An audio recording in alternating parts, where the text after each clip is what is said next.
পরিষ্কার করতে গিয়ে গর্তেই পড়ে গেলাম। আগাছায় পরিপূর্ণ সড়কের মোড় সবসময় বিপজ্জনক, কারণ সামনে থেকে আসা কোনো কিছুই দেখার উপায় নেই। সেজন্য দুর্ঘটনা এড়াতে সড়কের মোড়গুলো সবসময় পরিষ্কার রাখা উচিত। আজ চলার পথে এমনই একটা ঝুঁকিপূর্ণ মোড়ে উপস্থিত হলাম। এরপর মোড়টি পরিষ্কার করার সিদ্ধান্ত নেয়, যাতে সামনে থেকে আসা গাড়িগুলো দেখা যায় এবং আগে থেকে সচেতন হতে পারে। তবে এমন ঝোপঝাপ পরিষ্কার করতে কিছুটা ভয়ও লাগে, কারণ কোথায় যে কি থাকে তা বোঝার উপায় নেই।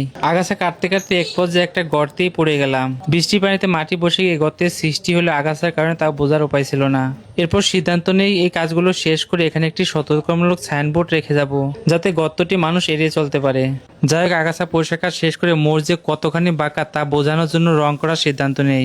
এজন্য রাস্তার মাঝ বরাবর দাগ দিয়ে দুই পাশে দুটি স্পিড ব্রেকার বসিয়ে দেয়, যাতে দূর থেকে গাড়ি চালক এখানে মোড়ের আকৃতি সম্পর্কে ধারণা নিতে পারে।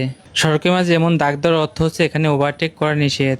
যদিও এই দাগটি মুক্ত হস্তে দিলে বাঁকাতারা হয়, এজন্য ভ্যানের উপর চলতি অবস্থায় দেওয়ার চেষ্টা করলাম। তাই কাজটি করাতে মানুষের অবশ্যই চলাচলে কিছুটা উপকার হবে। তাছাড়া রং দেওয়ার কারণে রাতের বেলায় দূর থেকে বুঝতে অনেক সুবিধা হবে। এরপর কাজের শেষ ভাগে সেই গর্তটি একটি চিহ্ন দেওয়ার চেষ্টা করলাম, যদিও আমার কাছে রং ছাড়া আর তেমন কিছুই ছিল না। তাই একটি ডাল কেটে লাল রং করে সতর্কতামূলক চিহ্ন দিয়ে দিলাম, যাতে সবাই বুঝতে পারে এখানে কিছু না কিছু আছে, যেটি দ্বারা চলার পথে সবাই সাবধান হতে পারবে। সম্পূর্ণ কাজ শেষ করে দেখে গেল দূর থেকে আসা গাড়িগুলো খুব সহজেই দেখা যাচ্ছে, তাই এখানে চলাচলে আর কোনো সমস্যা হবে না। কাজটি কেমন হলো অবশ্যই কমেন্টে জানাবেন।